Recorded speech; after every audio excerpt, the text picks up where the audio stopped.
그 중요한 부분이 우리가 생각하는 중요한 부분과는 다르게 중요할 수가 있다는 걸 좀 먼저 아셔야 돼요. 우리가 그 성경의 맥을 찾아서 공부하는 분들은 조금 들었을지도 몰라요. 그 성경에서 그 어느 사람을 주목해 보라 그랬죠? 혹시 기억나세요? 구약에서? 예? 예, 어느 사람을 주목하라고 여러분 기억하세요? 에스겔. 특별히 에스겔이에요, 에스겔은 제2의 모세라고 할 수 있을 정도. 이 사람은 다시 그 모세의 율법, 다시 말해 하나님의 말씀을 회복시킨 사람이라고 할 수 있죠. 이 포로 시대 때예요. 근데 이 포로 시대 때 이 신앙이 포로 시대 때인데, 이게 이제 그 나라가 망해서 바벨론 포로 시대 때 있잖아요. 이러면서 유대주의가 형성이 됐죠. 근데 이때 이 형성된 그 어떤 성경이 굉장히 우리에게 중요한 것을 차지합니다. 그 가운데 하나가 뭐냐면은 다니엘, 또 누구예요?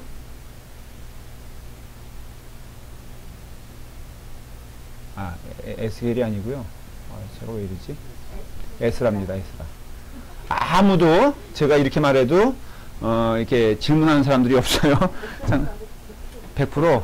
그러니까 문제가 되는 거예요. 맹신과 맹종은요, 망하게 되는 지름길이니까 절대로 저를 믿지 마세요. 제가 엉뚱한 얘기하면은 목사님 아닙니다라고 그러면 위험합니다 이렇게 말을 해야지. 뭐 그런 식으로 가면은 그것도 감사한 일이지만 하여간.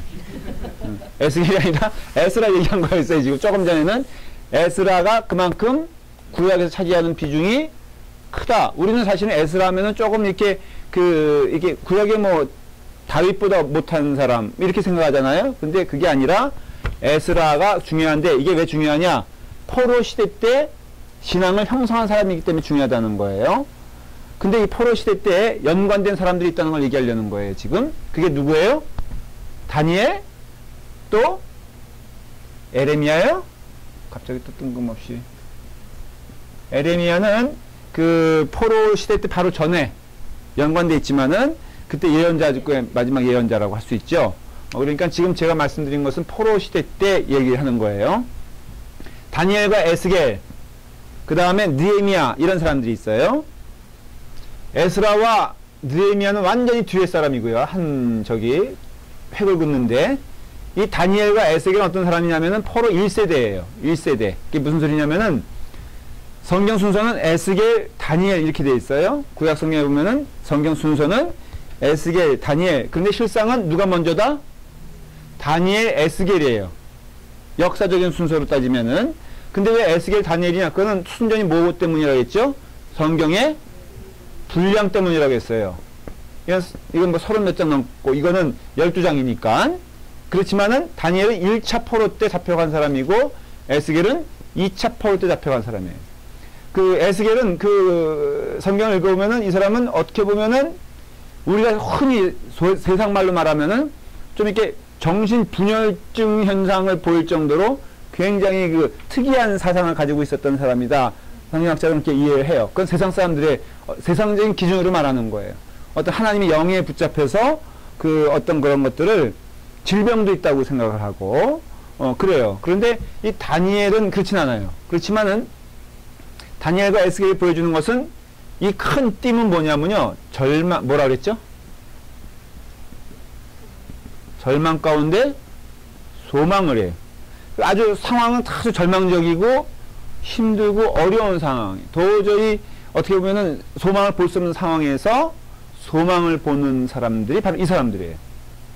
그러니까는 우리는 신앙적인 도전을 왜 받냐면요. 그 상황이 문제가 아니라는 것을 알 수가 있고, 그 절망 가운데 하나님 보는 소망을 여기서 발견하게 된다라는 것이에요. 다 이 사람들은 동일하게 뭐냐면 타국에서 포로 생활한 사람이에요. 아주 그 나라의 그때 그 당시에 강대국이라 할 수 있는 바벨론,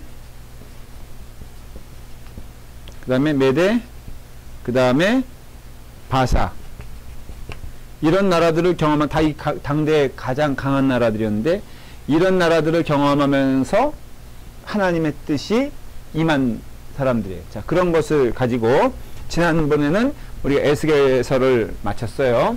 오늘 이 시간에는 다니엘서에 대해서 이제 공부를 합니다. 말한 대로 다니엘서는 12장으로 되어 있는데 좀 에스겔보다는 쉬워요. 이유는 각 장마다 그냥 스토리로 되어 있어요.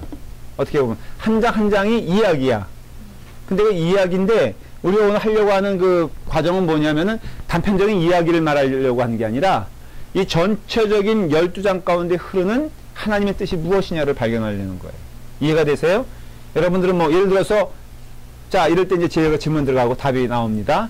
상식선에서 기억할 수 있는 스토리를 한번 얘기해 보십시오. 다니엘서에 있어서. 성경 뒤지면 주일학교 안 다니는 사람들이야.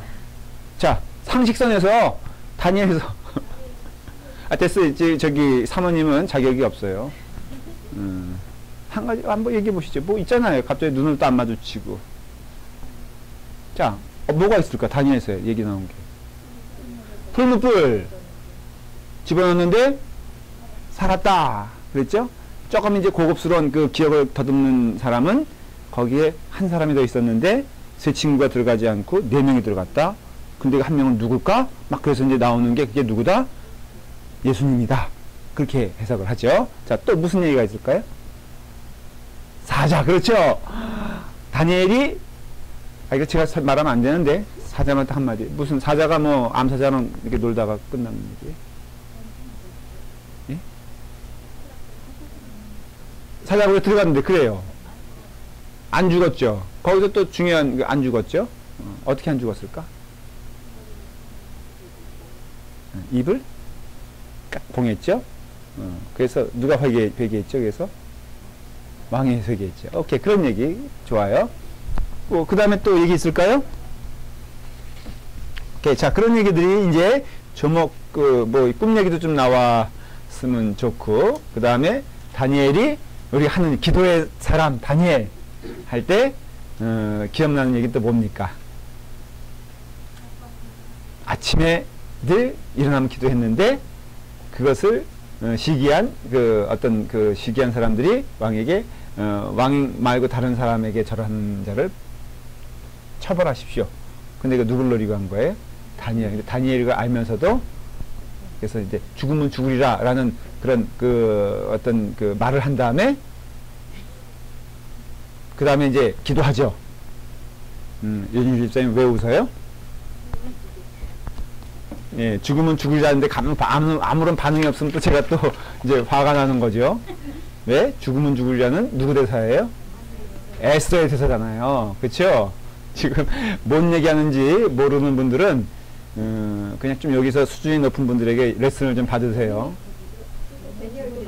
그런 마음일까?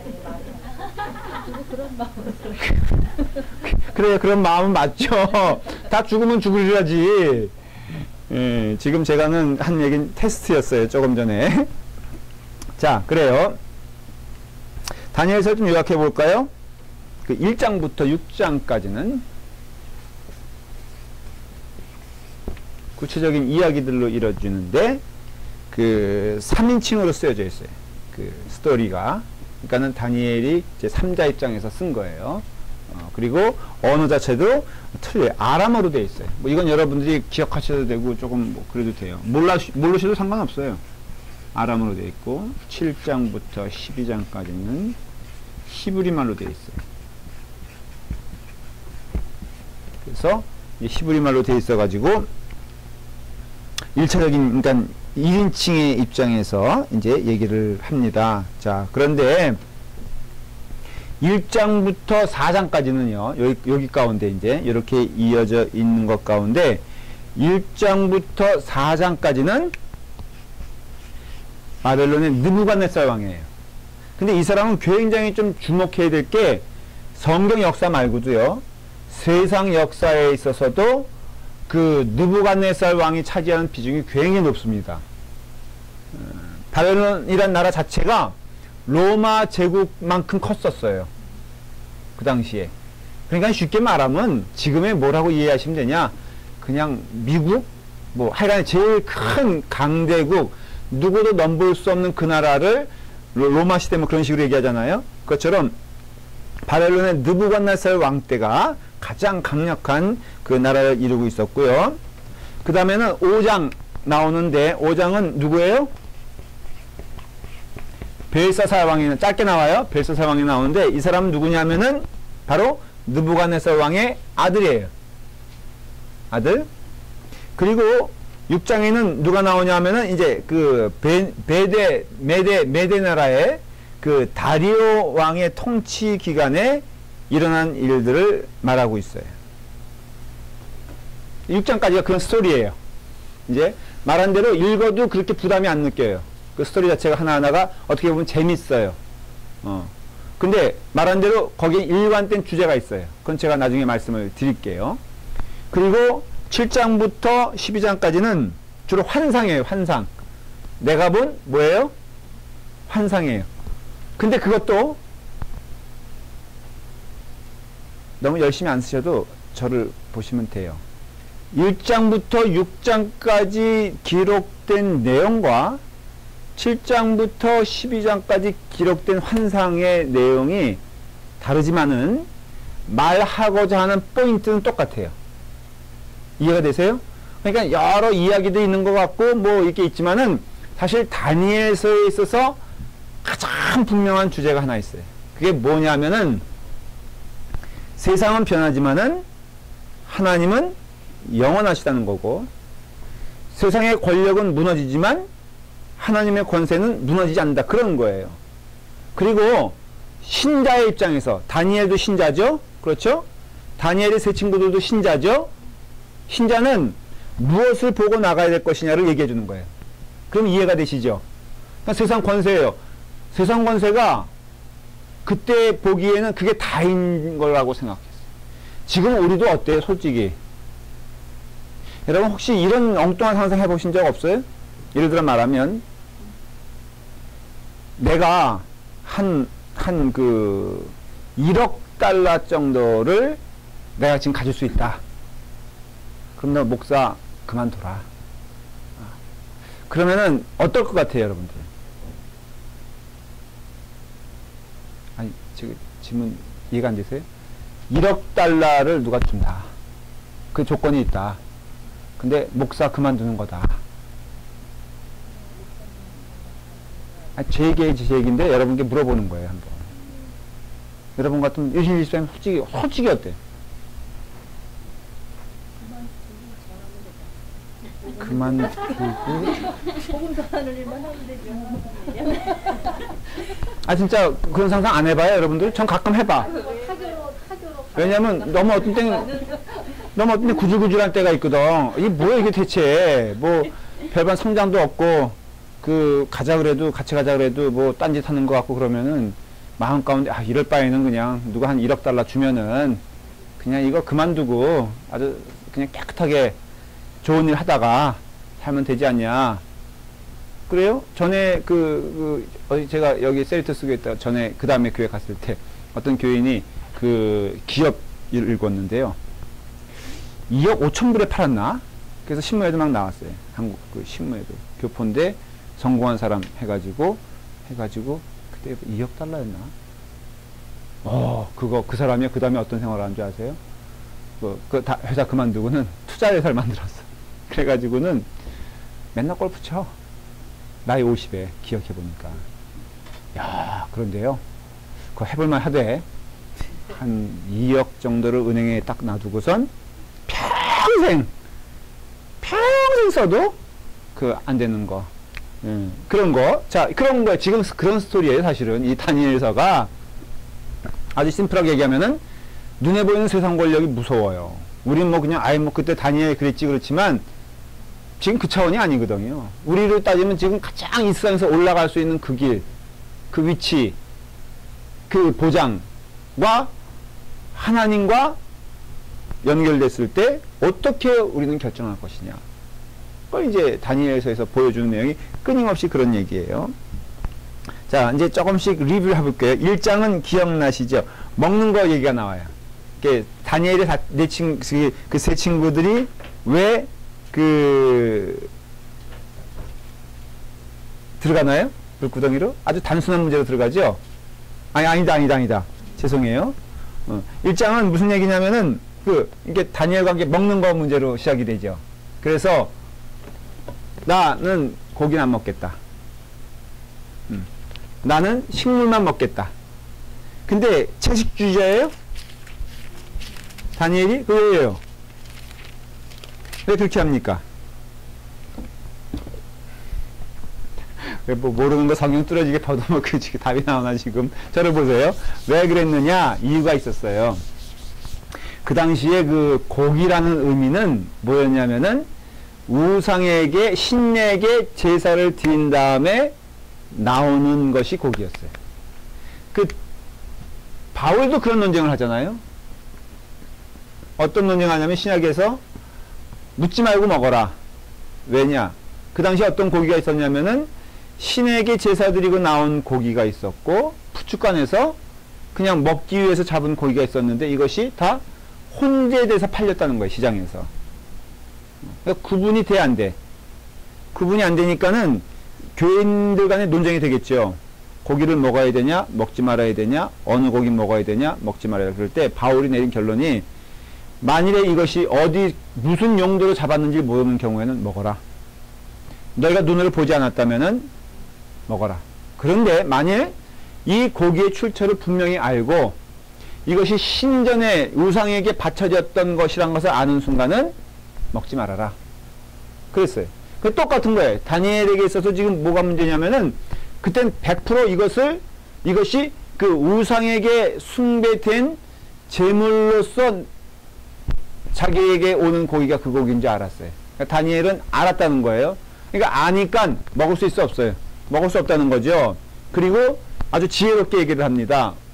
자, 우리에게 정해진 기간 동안 이제 저 사람들에게는 그게 이제 포로가 잡혀온 그 아이들이에요. 일종의 젊은 애들이에요. 잘 먹여가지고 이제 잘 사용하려고 하는데 저 애들에게는 고기를 먹이십시오. 근데 저와 제 친구에게는 고기를 먹이지 말고 식물을 주십시오. 그런데 만일에 그 아이보다 우리가 초췌해 보이고 마른다면은 우리는 고기를 먹겠습니다. 처벌을 받겠습니다. 그러나 만일에 그 아이들보다 우리의 얼굴이 더 환하다면은 우리가 고기 안 먹는 거를 인정해 주십시오. 거기 보면은 뭐라고 되어 있냐면은 1장 10절에 환관장이 다니엘에게 이르되 내가 내 주 왕을 두려워하느라 그가 너희 먹을 것과 너희 마실 것을 지정하였거늘 너희의 얼굴이 초췌하여 같은 또래의 소년들만 못한 것을 그가 보게 할 것이 무엇이냐 이렇게 말하잖아요. 뭐가 두려운 거예요? 식물을 먹이면은 너희들 얼굴이 초췌해질 것이 아니냐.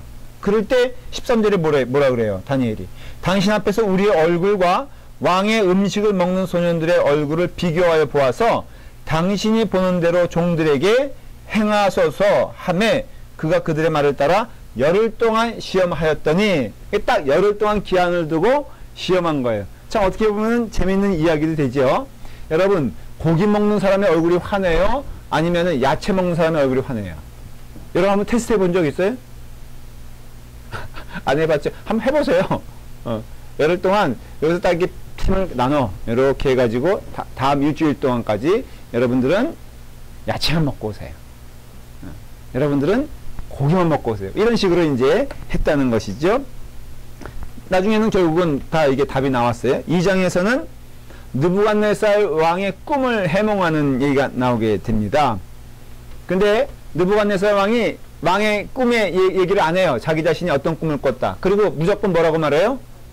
내가 무슨 꿈을 꿨는지, 그리고 꿈의 내용이 무엇인지, 그 다음에 꿈을 해석해라 하고 말을 하니까 그동안은 왕이 꿈의 내용을 얘기했어요. 내가 어저께 말이야, 바로, 그러니까 얘기했잖아. 내가 어떻게 이런 꿈을 꿨는데 이게 무슨 뜻이냐. 그러면 거짓말로 해석할 수 있잖아요. 당연히 아첨하겠죠.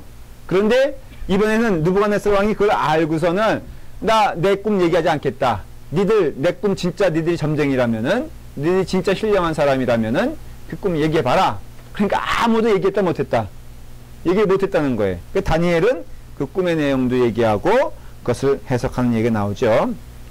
그 다음에 3장은 보면은 그 느부갓네살 왕이 만든 거대한 신상 앞에서 그 절하기를 명령하는데 다니엘이 어때요? 절하지 않죠. 마치 이거는 그 일제시대 때 그 신사참배와 비슷한 얘기예요. 너무나 지금 오늘날에도 비슷한 얘기가 있다 없다? 있죠. 영적으로. 그런 얘기들을 지금 하고 있어요. 4장에서는 결국은 그런 가운데 이제 그 풀무불에 그 다니엘의 친구를 집어넣거든요. 3장에 보면.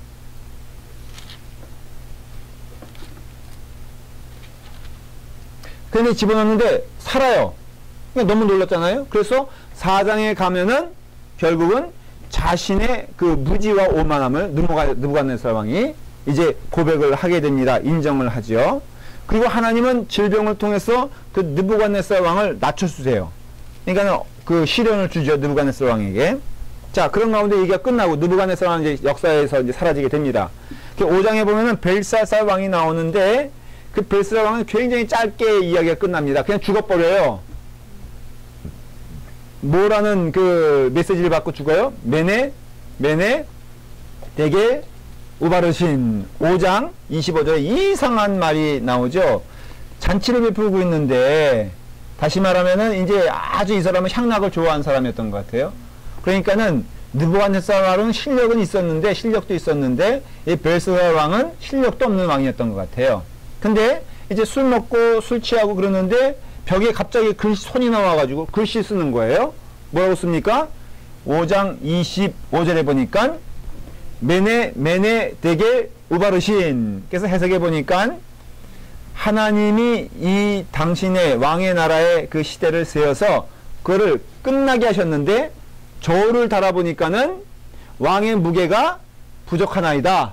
그래서 왕은 오늘로 죽게 될 것입니다. 딱 그렇게 해버리는 거예요. 다니엘이 그게 해석을 해버린 거예요. 그게 실제로 끝날 밤만으로 죽고 그 나라가 바뀌어요. 그 다음에 메대 사람 다리오라는 왕이 나오게 되는 것이에요. 여러분.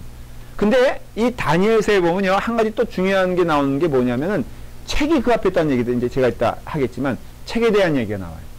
그게 뭐냐면은 요한계시록에 나오는 뭐예요? 우리의 책과 생명의 책이 비교가 되는 거예요. 하나님 앞에 갈 때 우리는 우리의 행적의 책이 있다 없다? 있다라고 말하잖아요. 똑같아요. 다니엘서에서도 지금 그 벨사살 왕에 대해서도 말하는 게 뭐예요? 무게를 재봤더니 너의 무게가 하나님 보시기에 안 된다라는 거예요. 여러분 이게 굉장히 무서운 얘기가요. 그 당시에 벨사살 왕은 세계 최고의 왕이고 권세가고 그 앞에서 무릎 꿇지 않는 자가 없다는 거죠. 그러니까 스스로 또 그 당시에는 그러면 자기가 누가 되는 거예요? 신이 되는 거예요. 감히 누구와 내 무게를 다냐 이거예요. 근데 하나님이 네가 이 세상의 왕이냐? 이 세상을 창조했냐? 너 내가 무게 달아서 너 아니다 그러면 너 오늘날로 끝나는 거야. 근데 실제로 끝나거든요. 그러니까 오늘날 우리에게도 사람에게 집중하면 안 돼요. 우리가 하나님께 집중을 해야 돼요. 그러니까 여러분의 무게는요 다 누구에 의해서 달려지느냐? 하나님에 의해서 달려진다는 것을 꼭 잊으면 안 돼요. 그 여러분들 영적 안테나가 사람에게 있으면 안 되고요. 하나님께 있어야 돼요. 그러니까 하나님 보시기에 나는 지금 무엇을 하고 있는가.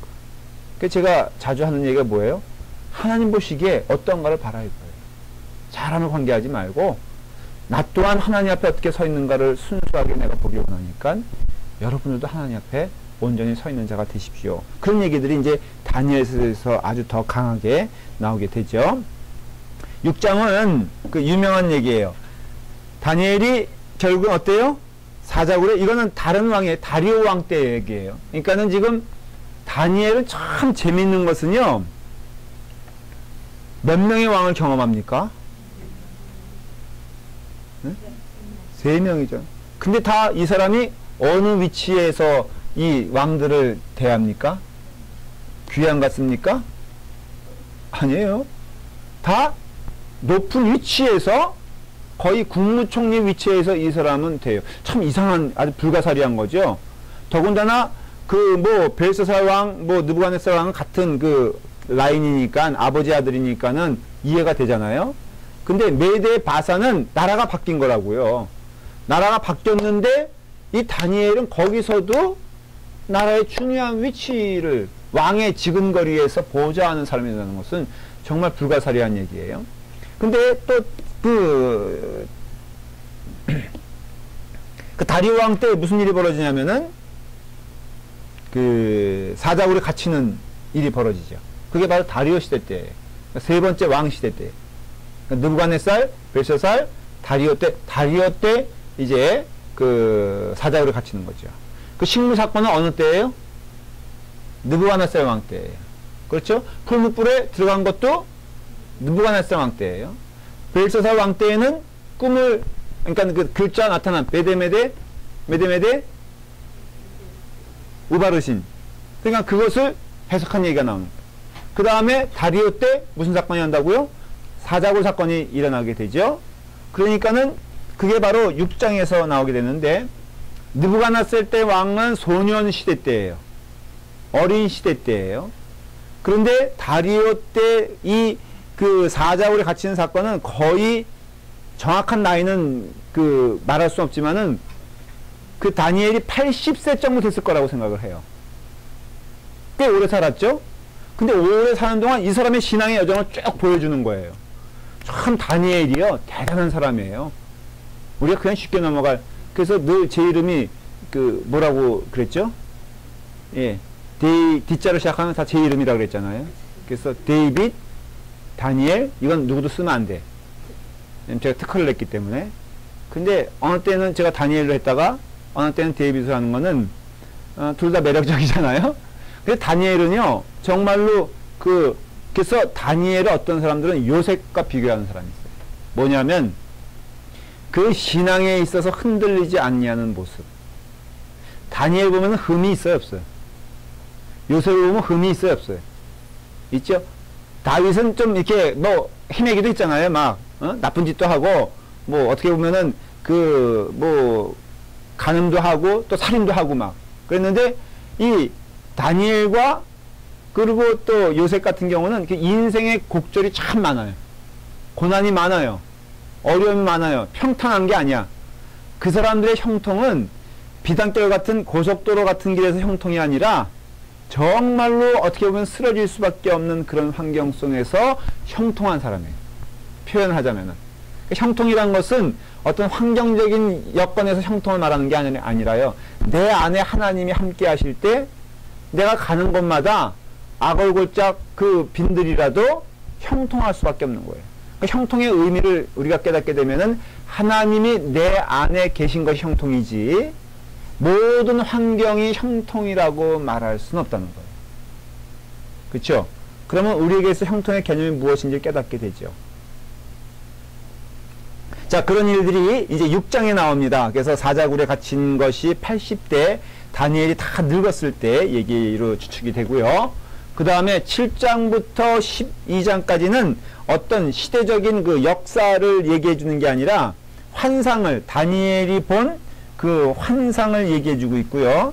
7장, 8장은 다니엘이 그 벨사살 왕을 통해서 통치 기간에 본 세상 나라들의 흥망, 뭐 9장은 기도, 그 다음에 이런 그 10장과 11장, 12장은 시대의 종말인데, 하나 재밌는 것은요, 7장부터 이후의 환상들은 다 무엇에 대한 환상이냐면은 세상 나라들에 대한 환상이에요. 그러니까 세상 뭐예요? 권세는 망한다, 안 망한다? 망할 수밖에 없다라는 것을 말하는 것이에요. 이렇게 보면요, 우리가 어떻게 보면은 이제부터 세 가지를 조금 제가 말씀을 드릴 거예요. 첫째는 세상 권세들의 변화를 통해서 우리는 뭘 배워야 하느냐. 세상 나라들을 쉽게 말하면 왕들의 삶을 통해서 우리는 무엇을 배워야 되느냐.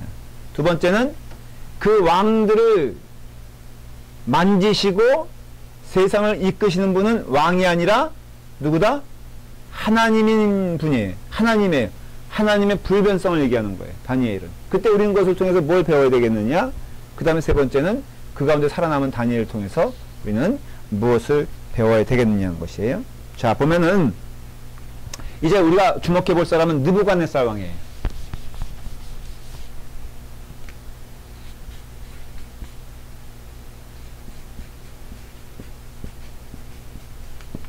느부갓네살. 이 사람은 말한 대로 주전 6세기 정도의 사람이에요. 그러니까 BC 한 600년도 사람인데 완전히 그때 당시의 세계를 지배했던 나라가 바벨론이라는 나라고요. 그리고 바벨론 나라 가운데 느부갓네살 왕 때 가장 그 영토가 그 위대했던 것을 알 수 있어요. 그래서 그 후세인 대통령이, 그 후세인 죽었잖아요. 그 사람이 그 이라크란 나라를 이름을 바꿀 생각도 했었죠. 뭘로? 느부갓네살로요? 바벨론으로 바꾸려고 했어요. 그래서 이라크 사람들에게서는 가장 찬란했던 영광의 시대를 바벨론 시대라고 해요. 우리로 말하면 그런 때 있죠. 예를 들어서 우리나라 때는 뭐 어디로 돌아가고 싶어요? 뭐 우리나라 예를 들어서 대한민국 어느 때가 가장 찬란했던 것 같아요? 갈 데가 없어요? 세종대왕? 꿈이 없어? 그쵸? 오늘날이 우리나라 지금 막 깃발 날리고 있어요. 지금 세상에 세계 10위래. 세계 10위 경제대회. 그리고 2050년대가 되면은 놀라지 마세요. 우리나라가 세계에서 두 번째로 강대국이 된다. 그때까지 권사님은 그때까지 살아있겠네. 확실히 살아있어. 50년대? 그러면 무려 40년 남았는데? 그래요? 네. 근데, 그래서 2050년 되면요, 세계 2위가 된대요, 경제적으로. 뭐, 일본, 중국, 뭐 할 것도 없대. 근데 2위가 되는데, 근데 좋은 때죠? 근데, 이 당시에는 느부갓네살 왕 이때가 가장, 그래서, 뭐, 이렇게 도전하는 나라가 없어. 그 당시에 이제 큰 나라가, 예를 들어서, 지도가 이렇게 있으면요. 요게 애굽이에요, 애굽. 쉽게 말하면. 요게 이제 사해. 이 정도는 아시죠, 이제. 요 갈릴리. 그럼 여기가 이스라엘 아니에요? 그러면은, 이게 바벨론이 이 정도 있었다고요? 그런데, 두로와 시돈, 뭐 여기 말할 것도 없고, 여기 인도까지, 이렇게 영역, 이렇게 된 나라예요. 이렇게까지. 이런 나라가 바로 지금 그 바벨론이라는 나라인데, 애굽이 두 번째 강대국이었거든요. 근데 애굽이 맨날 밀려가지고, 아프리카 요 정도만 차지했지, 여긴 맨날 유대가지고 싸우다가 얻어 터지고 그랬잖아요. 그러니까는, 이 느부갓네살 왕이요, 얼마나 힘이 셌는지 몰라요. 그냥 말 안 들으면요, 가서 공격했다는 얘기가 참 많아요. 그냥 공격했다는 것은 뭐예요? 싸워서 이겼다는 것이죠. 그러니, 이 느부갓네살 왕이 군사적으로는 최고였고요. 근데 더 재밌는 거는, 느부갓네살 왕은 성경에 보면은 뭐 늘 성경에 나오는 왕들은 좀 이렇게 좀 약간 부족한 왕으로 보이지만은 그 문화적으로 이 사람은 굉장히 뛰어난 사람이었어요.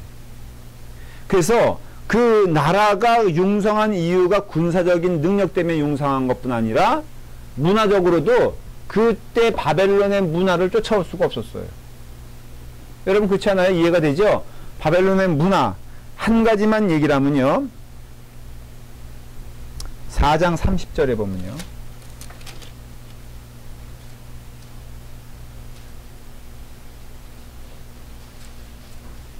자, 29절 한번 읽어볼까요? 시작.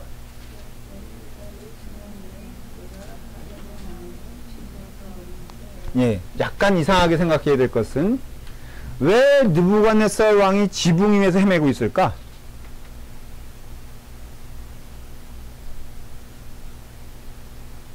생각해 보신 적 있어요? 다니엘서 4장 29절에 보면은 어디를 지금 헤매고 있어요? 12달이 지난 후에 내가 바벨론 왕궁 지붕에서 거닐세. 높은 데서. 그렇죠. 근데 실질적으로요. 그 하늘궁전이라고 혹시 들어보셨어요? 이거는 성경 얘기가 아니에요. 실질적으로. 하늘궁전이라고 들어보셨어요? 이거 저기 공부하면 좀 나오는 얘기인데 바벨론에 무슨 궁전이 있었냐면요. 하늘궁전이 있었다는 거예요. 이거는 우리가 말로만 이렇게 할 뿐 어떤 원리를 지어졌는지 아무도 몰라. 근데 분명한 것은 이렇게 땅이 있잖아요. 그러면 뭐 당연히 건물도 있겠죠. 뭐 이렇게 있는데 얼마나 첨단의 저기였냐면요. 이게 떠 있는 거야. 궁전이. 내가 보기에는 우주인인 것 같아. 그렇지 않고요. 논리적으로 설명이 안 돼. 그래서 하늘궁전이 정말 있었어요. 이걸 파악하려고 굉장히 많이 했었는데 여기서 궁전의 지붕을 거느렸다라는 것을 또 이렇게 해석하는 거예요. 그러니까 요 얘기는 성경 이야기고 세계 역사로 봐도 존재한 게 있었는데 그거는 뭐냐? 문헌을 통해서 발견했겠죠. 하늘의 궁전이 있었다는 거예요. 그걸 하늘의 정원이라고 그러고 그러니까 거기에 막 꽃들도 있고 막 그런 거예요. 여러분 이게 바벨론이에요. 그 다음에 함무라비 법전 여러분들 아시죠? 이게 바벨로니아에서 나온 거예요. 이게 모든 오늘날의 법도 어디서 나온 거예요? 바벨론에서 나온 거예요. 그러니까 이런 지금 제가 계속 말하는 게 뭐냐면은 단순히 느부갓네살은 허풍쟁이가 아니에요. 이 땅의 모든 지혜와 이 땅의 그 모든 것들이 다 내 손 안에 있다는 것은 단순히 허풍쟁이가 아니라 뭐라고 말할까? 우리가 상상할 수 없는 것을 손에 쥐고 있는 자라고 생각하면 돼요. 그러니까 옛날에 참 신비한 일들이 굉장히 많습니다. 어떻게 보면은 정말로 이상한 일들이 계속 우주인 얘기가 막 나오는 거예요. 여러분 그 이집트의 그 파라오 있잖아요. 그 다음에 이렇게 피라미드 들어가 보면은 그거는 이해가 안 되는 일들이 몇 가지가 있어요. 제가 한번 책을 읽은 적이 있어요. 그 피라미드에 대한. 근데 그 사람의 주장은 이제 그게 우주인이었다 이제 그 얘기를 하려는 거예요. 근데 그 피라미드에서 뭐가 발견됐냐면요. 전구가 발견됐어요. 이해가 되세요? 이해가 안 되죠? 파라오의 저기 피라미드의 벽화를 보면요. 이상한 그림들이 있어요. 이렇게 됐는데 전구처럼 똑같이 그려져 있어요. 그리고 실제로 도저히 이것은 뭘까라고 했을 때 현대 과학자들이 이건 건전지다라고 하는 것이 거기서 발견이 됐어요. 이런 얘기 들으면 진짜 우주인 얘기죠. 그러니까 그것이 우주인 얘기다? 그건 모르겠지만 실제로 그건 나왔다? 그건 맞아요. 그 벽화 보면은 그것이 전구의 불빛으로 인하여 밝혀지는 장면들이 나오고 실제로 그런 것들이 막 발견이 됐어요. 또 막 그 이상한 것들이 막 발견이 되는 거예요. 거기서. 그러면 그 문명의 어떤 지식과 그 화려함은 이상하게 그 피라밋을 들어가는데요. 끓음이 없어. 그 뭘 뜻하는 줄 아세요? 상식적이면 횃불을 넣거든요. 그 당시에 횃불을 넣으면은 당연히 나와야 되는 게 뭐예요? 끓음이에요. 근데 어딜 봐도 끓음이 없는 거야. 그러니까 분명한 것은 불을 켰는데 그 불이 우리가 생각하는 횃불이 아니란 걸 말하는 거야. 그러니까는 이게 대체 뭘 의미하는 거냐. 그래서 이제 우주인 얘기가 나오는 거거든요. 우주인 아니면은 도저히 그런 저희가 머리도 이렇게 그 이집트 왕자 이렇게 보면은 그 애 머리가 이상하게 어떻게 돼 있어요? 이렇게 안 돼 있지. 이렇게 돼 있다고요. 두개골이 이렇게 우리처럼 돼 있는 게 아니라 이렇게 딱 언뜻 모양이 어때? 외계인이에요, 외계인. 그러니까는 지금 그 얘기하려는 게 아니라 바벨론에서도 어떤 일이 벌어졌냐? 하늘에 궁전이 떠 있는데 그거를 걷고 있는 느부갓네살을 한번 보십시오. 생각해봐요. 저기 땅 밑에서 백성들이 있는데 자기는 하늘의 궁전에서 이렇게 걷고 있어. 그런데 그 모든 것이 내 손아귀에 있고 그리고 그 모든 것이 내 손가락 하나에 움직인다고 했을 때 여러분 느부갓네살 왕이 어떤 마음을 갖겠어요? 생각해보세요. 여러분 그것은 여러분들의 상황에서 똑같아. 목사님 저도요. 어떤 때는요. 그렇지만은 이렇게 뭐 하나 가져오십시오. 그러면 싹 가져와 안 가져와? 안 가져와? 이 말들을 안 들어. 권사님 제가 뭐 이게 오늘 뭐 좀 준비해 오세요 그러면은 웬만하면 듣잖아요. 안 들을 때도 있지만. 그리고 뭐 성역 공부 저기 안 나오면 혼내겠습니다. 그래도 이렇게 복종하는 마음으로 오고 그러면 제 마음 가운데 이 사람들을 내가 막 이렇게 맘대로 할 수 있겠구나 이런 마음이 언뜻 들 때가 있잖아요. 저는 그래서 큰 교회 목사님들 막 엉뚱한 짓을 할 때 굉장히 경계합니다. 함부로 제가 비판을 하지만은 뭐 나는 안 돼. 에이 그거는 가보면요 안 그런 것 같아. 가보면 알아. 제가 가끔 예화로 그냥 한국의 한 교회 한번 설교하러 갔다가 세상에 제가 가니까 주차장에 딱 벌써 제가 오는 걸 알고선 딱 준비하고 있는 거 보고선 정말 기분이 좋았다니까. 그거 다 마찬가지. 느부갓네살 왕이 지금 보여주는 그 태도가 뭐냐 하면은 단순히 허풍쟁이를 말하는 것이 아니라 바벨론은요 8개의 거대한 문들로 이루어진 성으로 되어 있었는데 그 성은 누구도 이 세상에 누구도 침범할 수 없는 그런 성이었어. 땅 밑에 있는 성도. 거기다 하늘 궁전이 있죠. 그러니까는 이 느부갓네살 왕은 우리가 그 생각하는 것 이상의 더군다나 그 1장 2절에 보면요. 우리가 이해할 수 있는 이런 얘기가 나와요. 자, 한번 읽어볼까요? 시작. 주께서 유다왕 여호와김과 하나님의 전 그릇 얼마를 그의 손에 넘기심에 그가 그것을 가지고 신할 땅 자기 신들의 신전에 가져다가 그 신들의 보물창고에 두었더라 그랬죠. 이때 신개념은 뭐냐면요. 붙었잖아요. 그러면은 싸움에서 이겼잖아요. 그럼 반드시 그 전쟁에 이긴 나라가 왕이 전쟁에 진 그 나라의 신의 물건을 가져옵니다. 그리고 어디다 넣어요? 자기네가 모시는 신전에 넣어요. 그럼 뭘 뜻하냐면은 니네 신? 아니다 이거예요. 우리 신이 진짜다라는 것이에요. 니네 신이 진짜라면은 어떻게 그 물건들을 끌려오게 할 수 있느냐. 여기서 그 물건을 이 신전에 넣을 때는요 그냥 이렇게 뭐 돈구멍 넣는 게 아니라 아주 무시하는 태도로 넣는 거예요.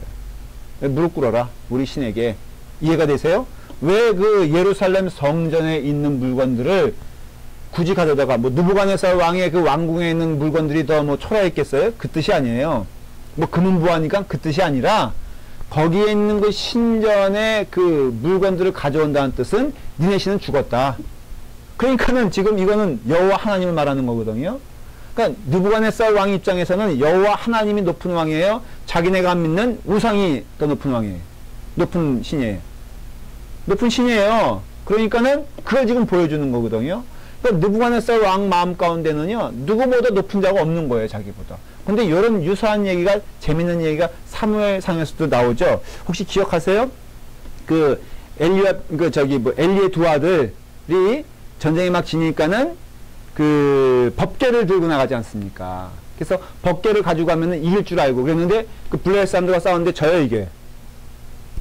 지죠? 그때 그 블레셋 사람들의 한 행동이 뭔지 기억나세요? 그 법궤를 빼앗아 가져다가 자기네 다곤 신전 창고에 둡니다. 그러니까 그 신전에 둡니다. 그 똑같은 거예요. 니네 신은 죽었다. 니네 신은 아무것도 아니다. 그러니 우리 신 앞에 무릎을 꿇어라 했는데 그 법궤가 가서 무슨 일을 합니까?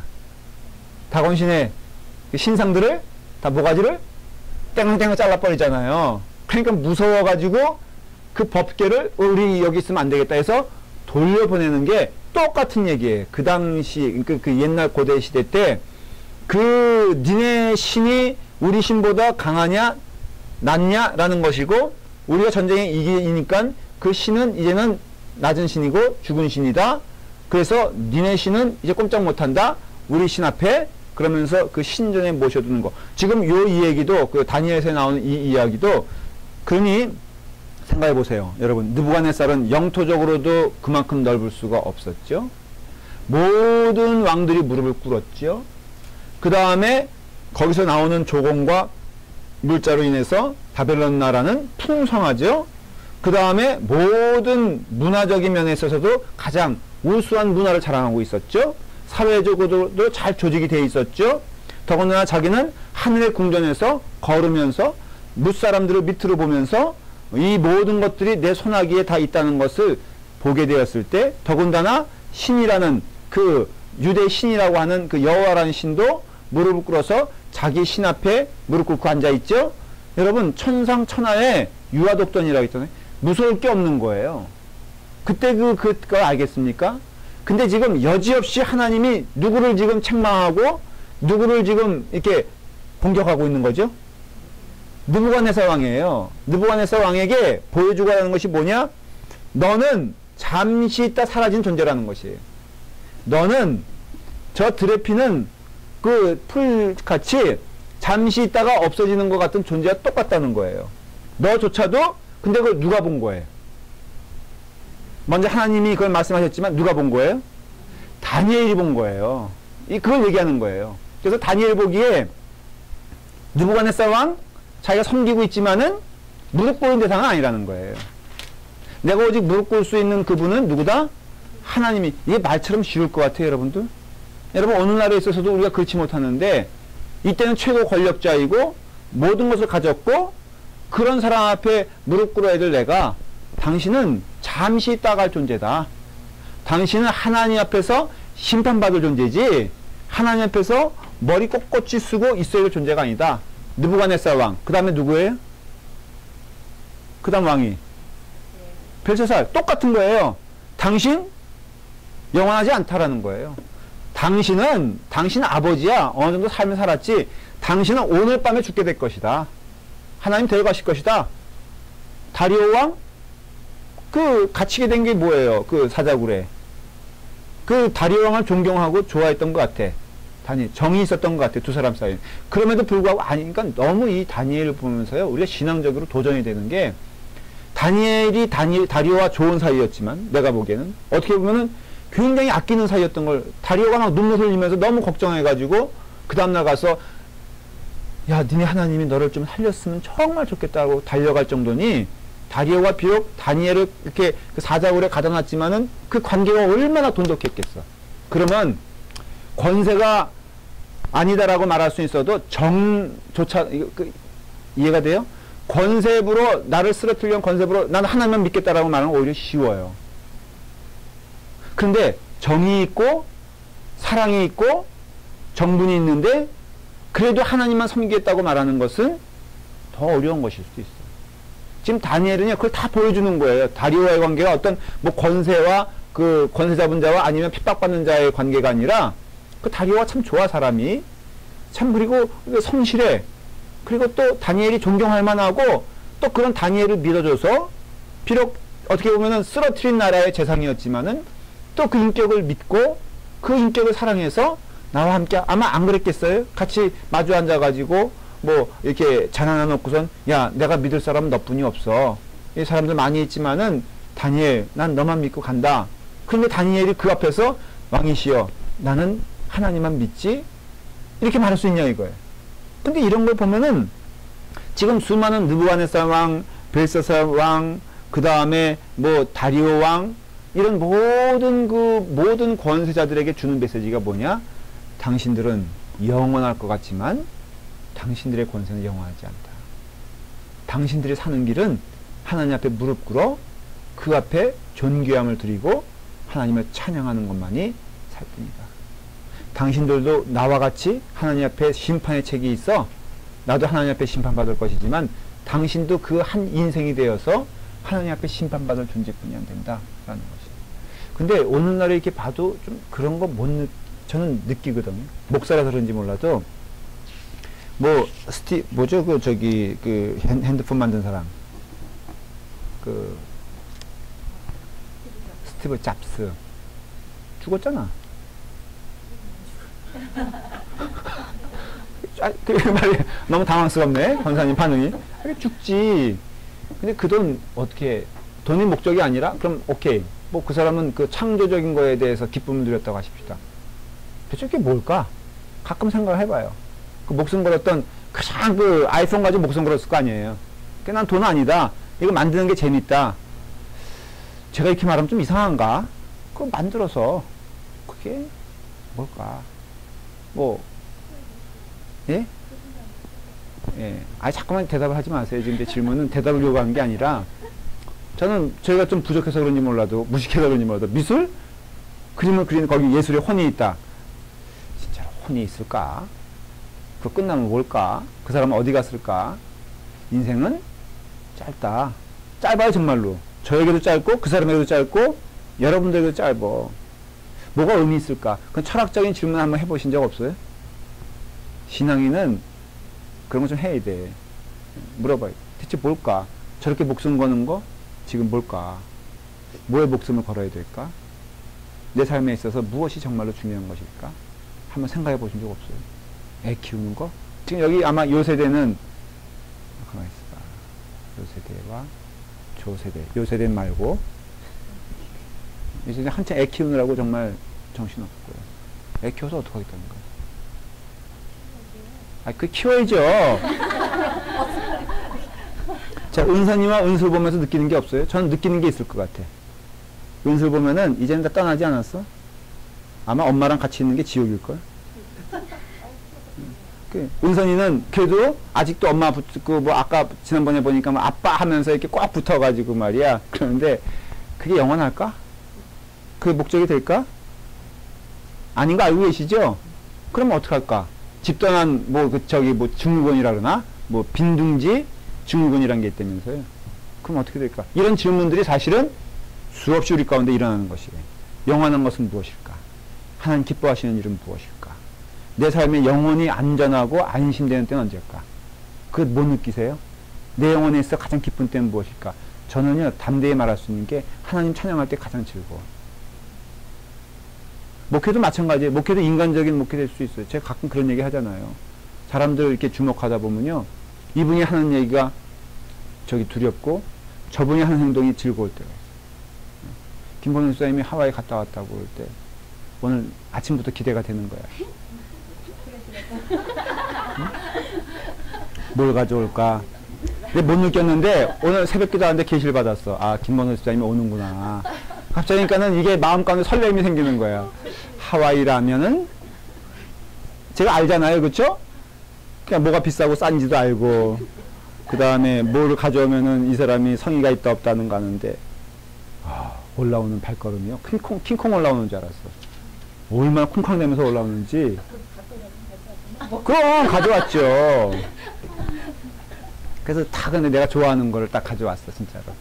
그래서 내가 그냥 목사의 그 의례적인 말로 이거 우리 교인들하고 쉐어해서 먹을까? 그러다가 그래도 안 되지, 선물인데. 그래서 이제 거기 갖다 놨는데. 근데 그러다 보면은 이게 그럴 수가 있어요. 아, 이 사람이 내게 의지가 될 만한 사람. 저 사람이 근데 저렇게 할 때 좋지만은 나를 싫어하면 어떡하나. 그럴 수 있잖아요. 그렇죠? 나를 대적하면 어떡하나. 그러면 이 사람이 나에게 대적하지 않기 위해서는 인맥 관리를 해야지. 이렇게 하면 망하는 거예요. 목사 그럴 수 있고요. 성도들도 똑같아요. 교회에서 이렇게 제가 이렇게 보면요, 전혀 신앙생활 아닌 인간생활 하는 사람들 꽤 많습니다. 말한 대로 다리오라는 그런 어떤 친분으로 인하여 헤매는 사람 많고요. 또 사람들이 나를 어떻게 생각할까 두려운 마음으로 보는 사람들 똑같고요. 그리고 전혀 성경적인 결정하지 아니하고 신앙적인 결정하지 아니하고 인간적인 결정하는 사람도 많아요. 근데 그것을 우리가 탈피하기 위해서는 말씀을 알아야 돼요. 그분들을 책망하기보다도 가르쳐야 돼요. 하나님 말씀, 하나님께서 기뻐하시는 일이 무엇인가 보게 되었을 때 지금 이런 이야기들이 지금 쫙 돼 있는 거예요. 오늘 말씀을 정리해 볼게요. 오늘 이제 다 못했는데, 세상 왕, 왜 이런 왕들이 나열되느냐? 왜 환상들을 7장부터 보여주는 환상도 똑같아요. 세상 나라는 뭐다? 무너진다라는 걸 보여주는 거예요. 제가 이제 환상을 얘기할 거예요. 나중에, 다음 시간에. 그런데 똑같아. 이런 왕들은 다 죽는다. 그 당시에는 최고 권력자가 갖고 그렇지만 다 죽는다. 그러면 그 죽으면 그 앞에서 어떻게 할 거냐? 하나님 앞에 무릎 꿇고 회개해라 이거예요. 하나님만 바라보라는 거예요. 그러면 제 3자 입장에서는 다니엘과 같은 그 권력을 바라보는 다니엘, 뭐 그렇게 말할 수 있잖아요. 그 권력을 바라보는 다니엘의 세 친구들 입장에서는 뭐냐? 아, 나는 하나님 의지하고 가겠다. 나는 권력, 내가 여기서 일하라고 하나님 하셨지만은 나는 이것은 의지할 대상이 아니라 나는 봉사할 대상이다. 그리고 나는 의지할 대상은 오직 하나님을 내가 믿는다. 라는 거예요. 다니엘서가 그걸 지금 말해주고 있는 거예요. 세상 권력의 무상함, 세상 권세의 한계성, 세상 것들에 대한 무의미함을 얘기해주면서 그 허무죠, 일종의. 하나님만이 영원하시고 그 느부갓네살 왕을 통치하고 그것을 사용하시는 분이 누구예요? 하나님이잖아요. 벨사살을 소나기에 잡고 흔드시는 분이 누구예요? 하나님이잖아요. 다리오를 인도하시는, 다리오를 하나님께서 붙잡고 계시잖아요. 다 그러니까 세상 권세는 그 모든 것들이 뭐다? 하나님 손 안에 있다는 거예요. 우리로 말하면 일제시대 때 신사참배 안 한 그 얘기를 하면요, 그게 똑같은 얘기예요. 지금은 일본이 권세지만은 이 일본을 누가 잡고 계시냐? 하나님 붙잡고 계시다는 믿음으로 나간 사람. 그래서 순교한 거예요, 다. 뭐, 왔던 초대 때 그 선교사님들 있잖아요. 미국 선교사님들.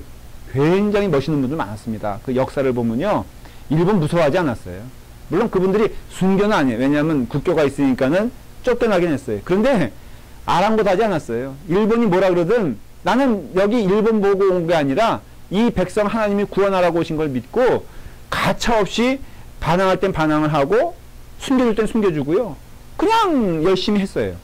그러니까는 참 그걸 보면서 우리도 지금 이 미국 생활 하면서 솔직히 우리 너무 세상 거에 치인 거 아니에요? 먹고 산다는 그런 핑계로 인해서 애들 키운다고 하면서 그거 안 키우란 말이 아니죠. 그러나 믿음의 정신은 똑같아야 될 거라는 것을 여러분들이 아셔야 돼요. 다니엘이 가진 믿음의 그 모습이나 우리가 가지고 있는 믿음의 모습이나 똑같아야 되고요. 그 당시에 외쳤던 그 말씀이나 지금 외쳐야 되는 그 말씀이나 똑같게 되었을 때 이 다니엘이 주는 그 메시지는 뭐냐면 세상 권세에 굴복하지 말고 참 권세자이신 하나님께 순종하여 어딜 가든지 무엇을 하든지 어떤 시간이든지 하나님만 바라보고 나아가라 라는 것이 이 다니엘서의 중요한 메시지가 됩니다. 계속해서 이어서 이제 말씀을 나누도록 하겠습니다. 기도하겠습니다. 아버지 하나님, 주의 은혜 가운데 우리에게 다니엘서를 통하여서 하나님의 약속된 말씀을 주시니 감사합니다. 이 말씀 부여잡고 오늘도 열심히 하나님만 바라보며 하나님이 참된 권세인 것을 믿고 나아갈 수 있도록 인도하여 주시옵소서. 예수님의 이름으로 기도드리옵나이다. 아멘.